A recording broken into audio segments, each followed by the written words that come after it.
Voilà, mesdames, messieurs, bonsoir et bienvenue. Vous êtes sur Ziana TV, la chaîne au cœur des diasporas. Un entretien spécial avec Maître William Bourdon, avocat de Transparency. Nous aurons aussi Monsieur Andrea Gombe, qui est donc le président de la dynamique incarnatoire. Maître William Bourdon, une décision est tombée en fin de semaine dernière. Monsieur Denis Christelle Sassou Nguesso a été mis en examen pour blanchiment. Comment comprendre ce chef d'accusation, Maître William Bourdon?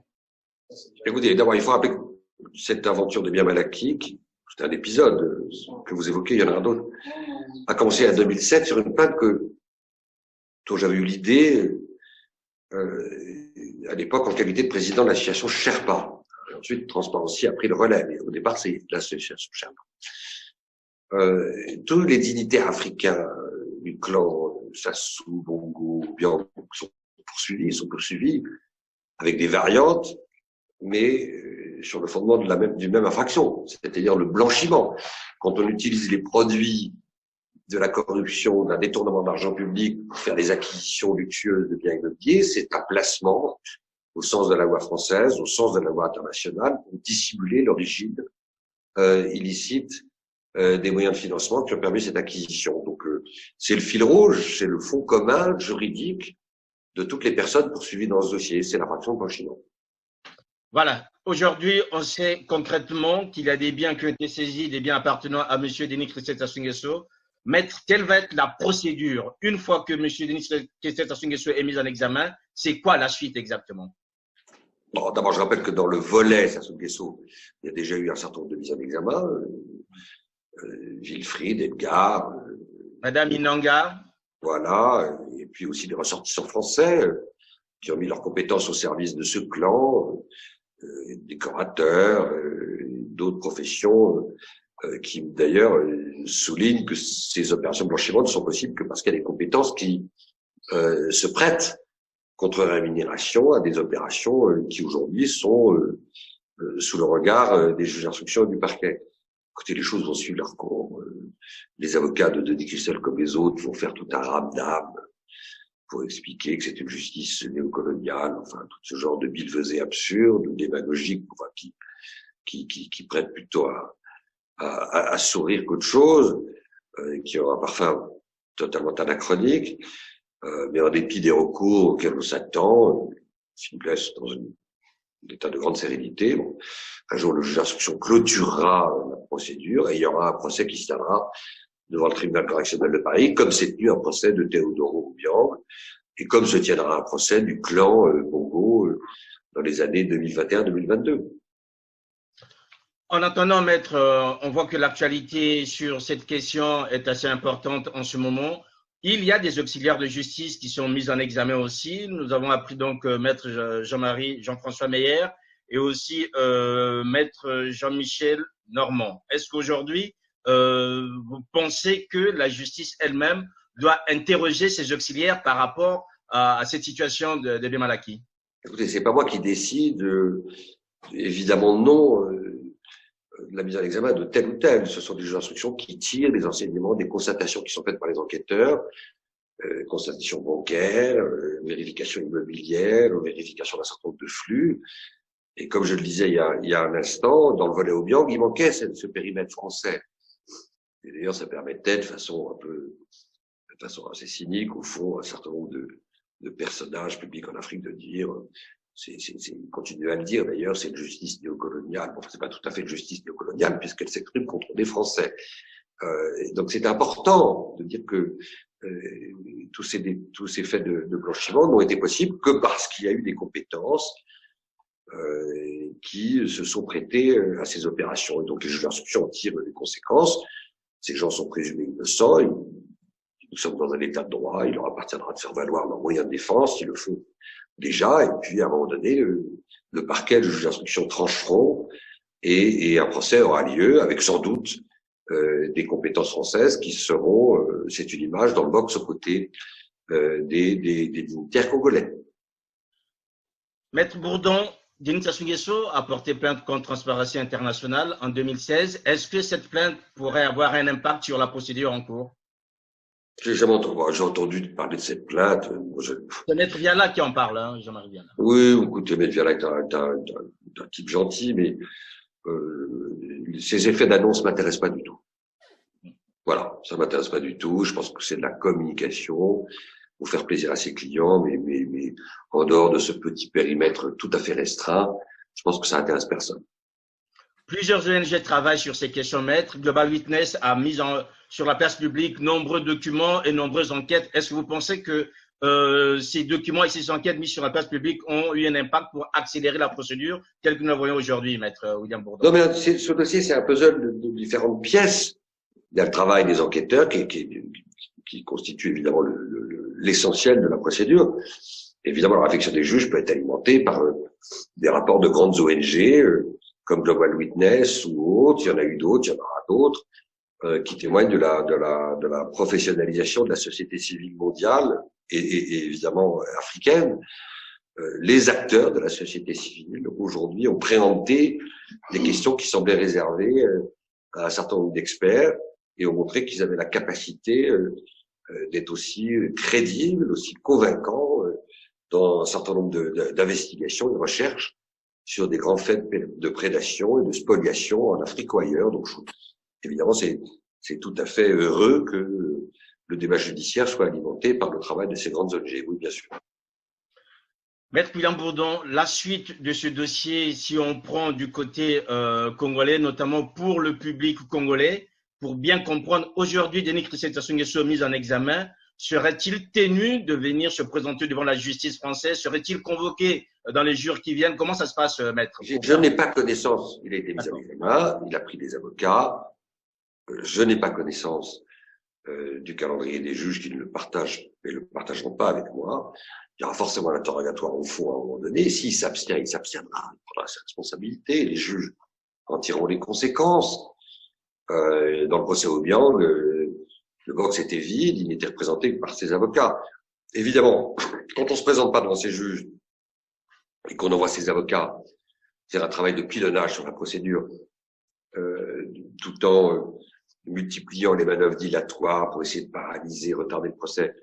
Est-ce que c'est la meilleure façon de se défendre? Écoutez, en tous les cas, l'arrêt rendu dans l'affaire Obiang il y a quelques heures montre que cette stratégie de victimisation et de tentative de discrédit de la justice française ne semble pas avoir soulevé un grand enthousiasme de la part de la Cour d'appel. Donc, je suis pas sûr que si on devait donner un conseil, ce que je me garderais bien de faire à Denis Christian Sassou Nguesso, d'épouser ce système de force ne paraît pas nécessairement le meilleur chemin.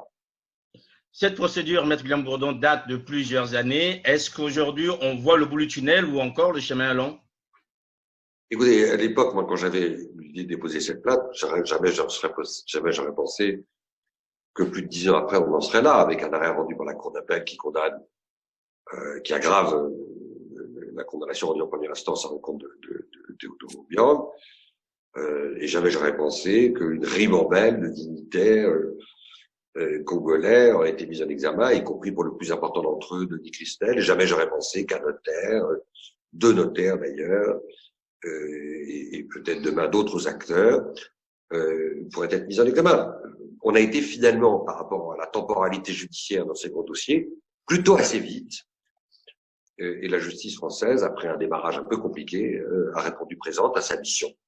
Conformément à notre loi, notre constitution et à la loi internationale, eh bien, d'identifier et de poursuivre ceux qui ont pensé, à tort, que la France pouvait être une espèce d'éternel paradis judiciaire pour venir y faire fructifier le produit de ces détournements. Voilà. Merci, maître William Bourdon. Andrea Gomez, aujourd'hui, pour les ONG, c'est la fin, je dirais, d'un travail de longue haleine, notamment sur la partie congolaise liée à cette affaire de Biam Alaki. C'est une étape, c'est pas la fin, c'est une étape. Justement, c'est juste le début. On est vraiment rentré dans le début. Les mises en examen sont tombées, celle, on a dit d'Edgar, celle de Catherine Ngani, il y en a d'autres qui devront tomber. Je pense notamment à l'ONG Congo Assistance, qui est, selon nos enquêtes, les enquêtes faites par Sassoufi, certainement liées à un système organisé de blanchiment d'argent auprès des multinationales de la santé. Donc, vous avez un ensemble d'acteurs congolais qui sont liés à des grands réseaux criminels et donc nous ne sommes qu'au début du démantèlement de ce que nous pouvons appeler et qui a toujours été appelé la France-Afrique. Pour terminer, Maître Bourdon, par rapport à Transparency International, ce travail va continuer. Vous êtes son conseil, ce travail va continuer. Est-ce que vous estimez qu'aujourd'hui, le travail qui est le vôtre devrait servir en fait de leçon et d'école pour les autres pays qui sont aujourd'hui dans le collimateur de la justice française, notamment sur ces questions des biens mal acquis sur le territoire français? Bon, la question, c'est que quand je vais en Afrique, d'ailleurs c'est parfois émouvant, toutes ces procédures sont perçues comme un message d'encouragement et d'espoir pour des acteurs de la société civile qui parfois étaient fatalistes, résignés, parce que le sentiment que le mur de l'impunité était absolument éternel. Donc ça, il y a quelque chose de très réconfortant et qui redonne de l'énergie quand à certains moments on peut en manquer un peu. Alors maintenant, ce sont des nouveaux outils, des instruments juridiques dont les acteurs doivent se saisir eux-mêmes. Bon, il n'est pas question que je me saisisse de tous les dossiers bien mal acquis, j'en refuse, je ne le souhaite pas. Il y a bien d'autres cabinets d'avocats qui peuvent le faire et qui le font d'ailleurs pour d'autres pays. On l'a fait ici contre Rifat el-Assad qui a été poursuivi, l'oncle de Bachar el-Assad, le bourreau de Damas qui a répondu d'un certain nombre de faits de blanchiment. Et je sais qu'il y a un certain nombre de mouvements et de communautés en Afrique ou dans d'autres pays qui souhaitent préempter cette nouvelle boîte à outils juridiques pour lancer d'autres opérations bien mal acquis. Ça répond à une exigence universelle des citoyens de rendre redevables et responsables ceux qui profitent du mandat qui leur est donné pour confisquer le pouvoir à leur profit et au profit de leur intérêt privé et de celui de leur clan et de leur famille. Merci, Maître. Merci à vous.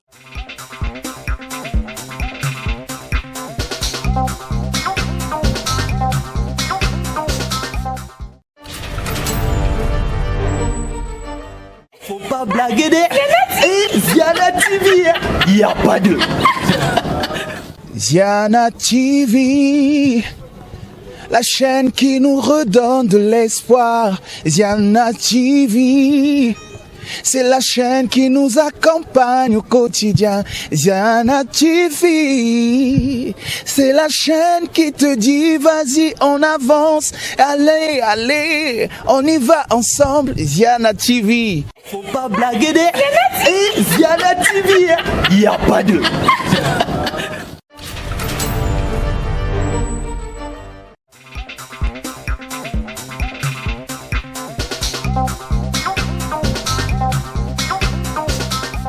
Voilà, mesdames, messieurs, après cet entretien avec William Bourdon, Andrea Goumbé, aujourd'hui, vous travaillez sur ces questions de kleptocratie. Cette mise en examen redonne du pouvoir ou encore redonne de l'espoir aux ONG qui luttent contre les corruptions dans des pays africains. Comment voyez-vous l'environnement en ce moment autour de ces questions? On sait qu'il y a des auxiliaires de justice qui sont mis en examen. On sait que du côté de la Guinée équatoriale, la peine a été aggravée. On voit que du côté du Congo, finalement, une famille entière est mise en examen. Comment est-ce que vous percevez, je vais dire, cet environnement quasi favorable aux thèses que vous défendez ou encore aux causes que vous défendez? Nous sommes sereins, mais il faut rappeler que la mise en examen de M. Denis Christel Sassou Nguesso a été, en tout cas à notre avis, retardée. Nous l'attendions depuis mai 2019. Nous avions eu des indiscrétions qu'elle devait tomber en septembre, où elle a été retardée. Elle a été finalement décidée en décembre. Et en décembre, elle a été quasiment mise sous scellé et il a fallu une révélation du journal Challenge pour que l'information finisse par sortir. C'est dire que ce système et ce type de régime ont des moyens suffisants pour mener utiliser toute la palette des droits qui sont octroyés par des pays sérieux comme la France pour retarder ce type de décision. Mais en fait, le couperet de la loi va tomber inéluctablement parce que, évidemment, les dossiers sont accablants, les preuves sont sérieuses et toutes les personnes qui ont travaillé de près ou de loin sur ces dossiers ont voulu justement impliquer ce qu'on appelle des intermédiaires, sans qui le blanchiment n'est pas possible, sans qui les détournements ne sont pas possibles. Et donc, c'était une manière d'affaiblir avant d'attaquer la bête, c'est-à-dire l'origine même du détournement des fonds. André Ngombe, certains, notamment les novices de la justice, s'interrogent du fait que dans ce chef d'accusation de blanchiment, il n'y a pas de détournement. Comment est-ce que vous l'interprétez? Qu'est-ce que vous pouvez en dire? Non, nous pouvons dire que nous n'avons pas vu, vous et moi, le détail complet des chefs d'accusation, mais le peu d'indiscrétion que nous avons autour du dossier dit que les raisons même de la mise en examen sont similaires à celles qui ont été faites pour les autres, c'est-à-dire Julian Johnson, Edgar, et même quasi similaires à ce qu'on reproche à monsieur Nguema qui vient d'être condamné. Donc, évidemment, quand il y a blanchiment, il y a détournement, il y a recel, et vu son poste, le poste qu'il occupait au niveau de la SNPC, donc il y a quasiment soupçon absolu d'enrichissement illicite, et donc le blanchiment de M. Christel est vraisemblablement lié à un détournement, mais n'ayant pas vu nous-mêmes le chef d'inculpation, nous ne pouvons pas affirmer. Denis Christel Sassou Nguesso est député d'Oyo, donc il siège à l'Assemblée nationale congolaise. Est-ce qu'aujourd'hui, faudrait-il inclure un volet politique dans cette affaire, c'est-à-dire demander la levée de son immunité? Non, demander la levée de l'immunité n'est pas un volet strictement politique.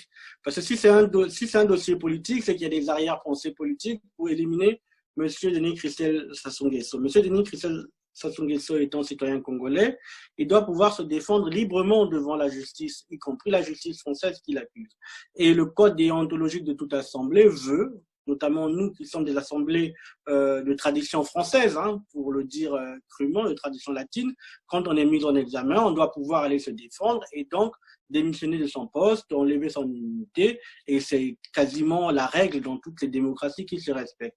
Ne pas le faire, c'est signer en fait que ce pays est vraisemblablement et authentiquement une dictature, puisque de notoriété publique, un député étant mis en examen, ils doivent venir se défendre devant la justice.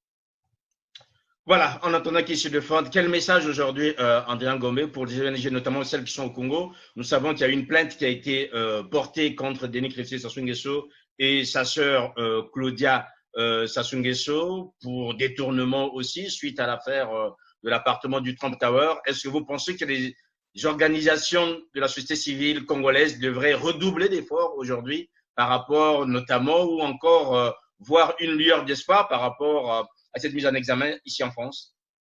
Elles doivent non seulement avoir de l'espoir, mais être de plus en plus combatifs. Et le message que nous pouvons donner, c'est de dire aux Congolais qui sont dans les administrations, qui assistent à ces différents détournements, de ne pas baisser la tête. Il existe une organisation qui s'appelle PLAF, qui est une organisation pour les lanceurs d'alerte africains, dirigée notamment par Maître Bourdon et Maître Tuliev, d'aller sur ce site, qui est un site Internet, où ils peuvent déposer anonymement les documents qui peuvent alimenter les dossiers et qui peuvent aider à faire la justice au peuple congolais. Donc, de résolument se mettre en mouvement, se mettre vraiment en action pour briser le cercle du silence, briser ce cercle du silence, donc cette loi du silence qui paralyse le Congo, et ainsi aller vers une capacité à briser l'impunité dans laquelle se trouve le Congo. Évidemment, nous voulons cela, nous travaillons cela, et nous voulons aussi qu'il faut savoir que ces détournements ne sont pas simplement des vols, ils constituent aujourd'hui ce qu'on peut appeler une haute trahison vis-à-vis du peuple congolais. Parce que quand on est capable de détourner plus de 50 millions, 30 millions d'euros, alors qu'il manque jusqu'à l'aspirine et à l'oxygène pour les mamans au niveau des maternités congolaises, on est dans du crime quasiment, du crime contre l'humanité, du crime contre la population congolaise, parce qu'en fait, on organise les conditions de la mort et de la pauvreté endémique du peuple congolais. Donc nous sommes dans une haute trahison. Il faudrait, au niveau congolais, le qualifier encore plus haut. Ce n'est pas que du vol, c'est du vol systémique, organisé, criminel. Merci, André Ngombe. Merci. Voilà, mesdames, messieurs, vous avez suivi donc cet entretien exceptionnel et exclusif sur Ziana TV, Maître William Bourdon, qui est revenu nous dire, je dirais, le droit par rapport à la mise en examen de Denis Christel Sassou Nguesso. Et merci André Ngombe, donc, qui est le président de la dynamique Incarner l'Espoir. Voilà. Portez-vous bien, le programme continue. Au revoir.